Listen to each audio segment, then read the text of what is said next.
Hello દોસ્તો, આજે હું આવી ગયો છું જાસલપુર ગામમાં ઉગેશ્વર મહાદેવના મંદિરે. ઉગેશ્વર મહાદેવના મંદિરે દર્શન કરવા આજે આવી ગયો છું. શ્રાવણ મહિનો ચાલુ થઈ ગયો છે અને હું આવી ગયો છું ઉગેશ્વર મહાદેવના દર્શન કરવા. ઉગેશ્વર મહાદેવના ભોલેનાથના દર્શન આજે કરવાના છે આપણે. તો બોલો હર હર મહાદેવ. આજે મહાદેવના મંદિરે દર્શન કરવા અમે આવી ગયા છીએ. જાસલપુર ગામમાં ઉગેશ્વર મહાદેવનું મંદિર આવેલું છે.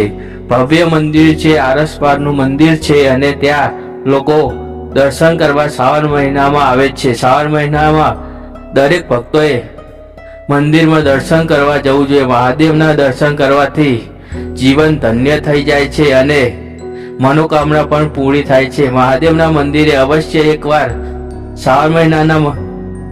શ્રાવણ મહિનામાં ભોલેનાથના ઉપવાસ કરતા હોય તો ભોલેનાથના મંદિરે અવશ્ય જવું. ભોલેનાથના મંદિરે જવાથી બધા પાપો નાશ થાય છે.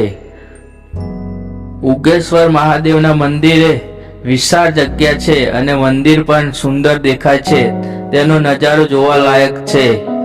ઉગેશ્વર મહાદેવનો નજારો પણ તમે જોઈ શકો છો, નિહાળી શકો છો. કેટલો સુંદર લાગે છે. જો આ નજારો એકદમ કુદરતી વાતાવરણ અને મન પ્રફુલ્લિત કરી નાખે તેવું આ મંદિર છે.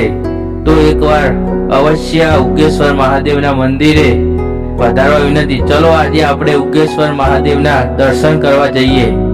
તો દર્શન કરવા આપણે મય તરફ જઈ રહ્યા છીએ અને બોલો ઉગેશ્વર મહાદેવની જય.